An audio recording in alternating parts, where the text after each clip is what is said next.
Welcome to tonight's video. It is chapter 10. That's right, I said chapter 10.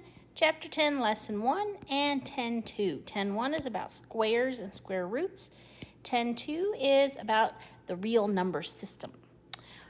Okay, so here we go. Let's take a look at some examples of squares. If I had 4 squared, what that means is I have 4 and another 4 multiplied together. Not added together, but multiplied together. 4 times 4. The 2 tells me how many. The base, the big 4, tells me what I'm going to have. So I'm going to have 4s, and I'm going to have 2 of them. They're multiplied together. Final answer is 16. Okay, well, what would 5 squared be? 5 squared would be 25 because they want to know the answer to the multiplication problem, 5 times 5. Okay, well, how about 8 squared?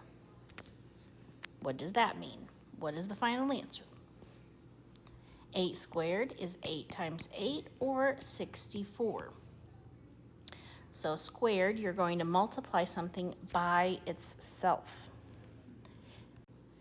All right, you should commit this memory to list all the way from 1 to 15 squared. These should be able to rattle off your tongue quick as a lick. Here we go. We're going to write them down. 1 squared is 1 times 1, which is 1. 2 squared, 2 times 2 is 4.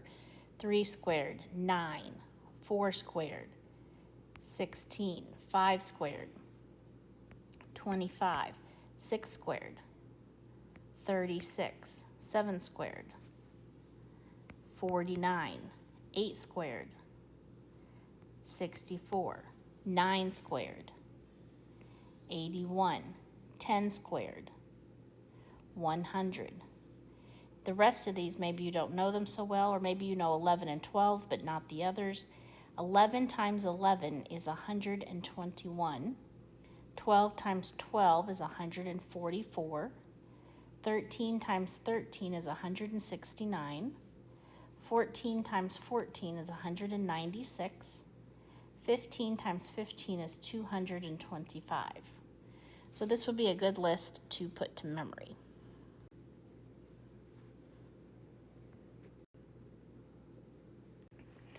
Now let's suppose that you had a really large number. Like let's say you wanted to find, or even a decimal number, a really weird number. Like let's say you wanted to find 12.4 squared. Well, on a calculator, there's this button right here.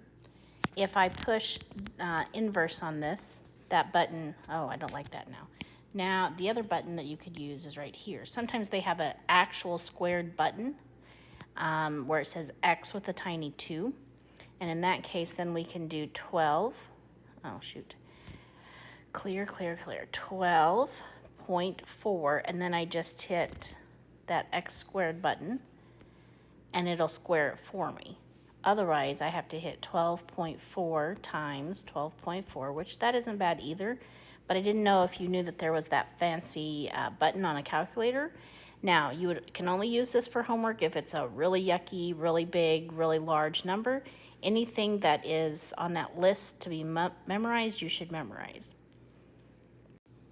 It's time for a question. What is the answer to 7 squared? If you said 49, just kidding, 49, then you are correct. All right, let's take a look at the opposite of squares. We would have a square root. It looks like a division, like if I was going to say 16 divided by 4. It looks like division, but it has this extra piece right here. So it's not really a division. I draw it like a V, and then I keep the line going. All right, so let's make another chart. If I had the square root of 16, what does that mean? Well, I'm looking for 2 numbers that multiply together that equal 16, but only one of those numbers will then become my answer. Now, you can't have 1 times 16, you can't have 2 times 8. You have to have 4 times 4 because, like I said up here, that two numbers have to match each other. So we're looking for a way to make 16 with multiplying, and that the numbers have to match, and whatever number that is, the answer is just one of them. So the answer, the square root of 16, means we have 4 squared, which means a final answer of 4. It's the reverse of that chart we just did. It's the opposite. So if I had the square root of 100, what would the answer to that be? It would be 10, because 10 squared is what gives me 100. Another way of looking at it is 10 times 10 is what gives me 100, and so the final answer is just 10. Let's do some more. Square root of 64. If you think about that chart I had you memorize, what squared makes 64? 8. Square root of 81, something times something that makes 81, that would be 9. Square root of 144, something times something that equals 144. Answer is 12. 12 is the thing that would go underneath the square root sign with a tiny 2. Okay. Time for a question. Tell me, what is the square root of 25? If you said 5, you are correct, because 5 times 5 is how we make 25. All right, the book is going to ask you to estimate. They don't want you to pull out a calculator and give them a decimal number. They want you to estimate. So we're going to think about the neighbors. What would be close to 5? What would be smaller? What would be larger? Well, I went back to the other page and copied our list down. So where does 5 fit in? Well, 5 is somewhere between 4 and 9. Square root of 4, square root of 9. Which one is it closer to? It's closer to 4. So we would say that the square root of 5 is, it's about 2. It's about 2, because 4, the square root of 4 makes 2. I use squiggles because I'm not saying it's exactly 5. It is actually a decimal number, in which case only a calculator can tell us this. But the book doesn't want that. They want to know, what is it closest to? It's closest to 2. Out of this list of 1 to 15, what's it closest to? All right, let's do 75. Where on this list, in blue numbers, what is 75 in between? 64 and 81. If we pick 81, we're saying 9. If we pick 64, we're saying 8. So, how far away is 75 from 64? That's 11. 11, if I subtract, I get 11, so this is 11 numbers apart.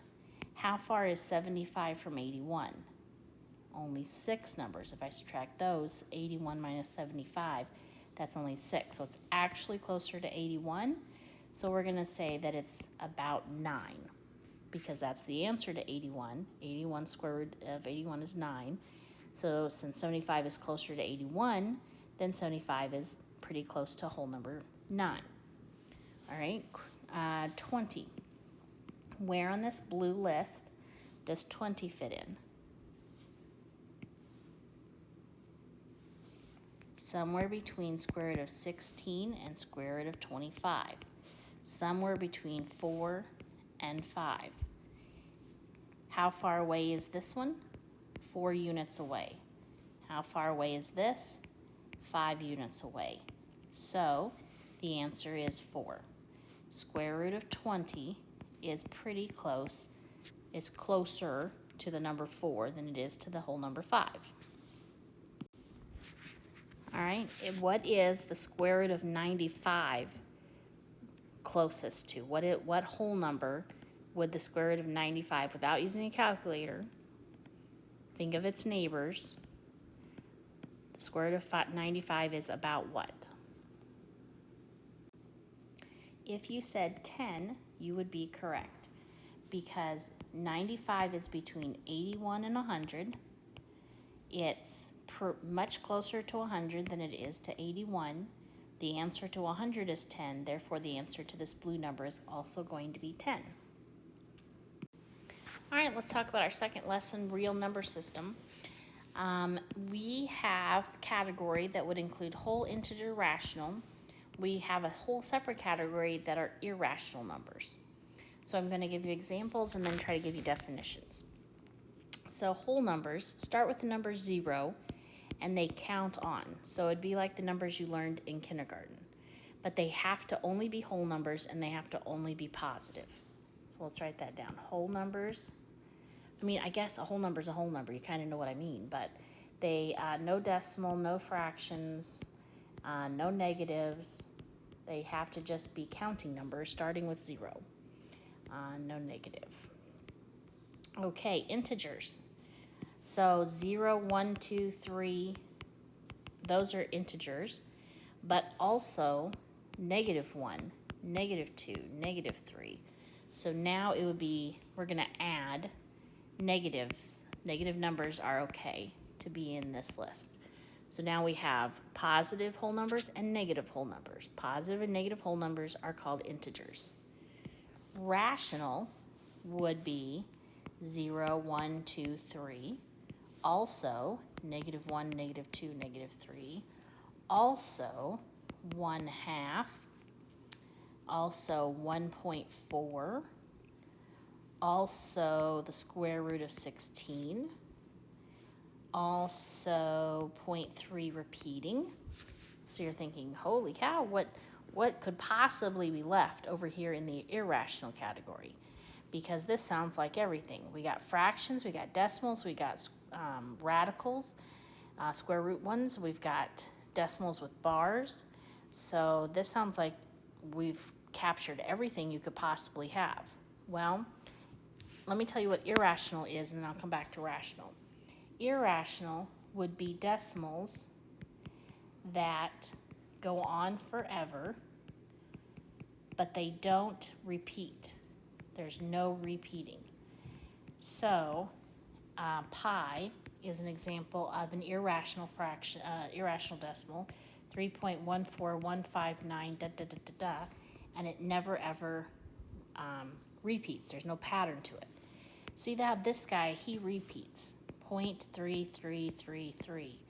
He is actually 1/3 in disguise, and fractions are fine to be over in this green category. Square root of 16 is good because he's really the whole number 4. So he's actually, I should do him in purple. He's actually a whole number in disguise. 1.4 is really 1 4/10, 14/10, so he's really a fraction. Okay, so back over here in our yellow, another number that is a decimal that goes on forever and doesn't repeat would be the square root of 2 or the square root of 3. But the square root of 4 is really 2, so it goes back to green. Square root of 5. If you use a calculator, these are decimals that do not repeat. When you change them to a decimal, they just are random decimals. If I had 0.101,001, you might think that that's a pattern, but it's really not. We can't use a bar. Only the ones that use bars are the ones that can be over here in the green category of rational. Here's your last question of the night. Why is the square root of 9 rational, but the square root of 10 irrational? Type in an answer to explain the difference. All right, so I'm looking for you to say something like the square root of 9 is really 3, the whole number 3, but the square root of 10 is a decimal that goes on forever, but it doesn't repeat. That's what makes it irrational. All right, that is the last question of the night, and so that ends our video. All right, have a good evening.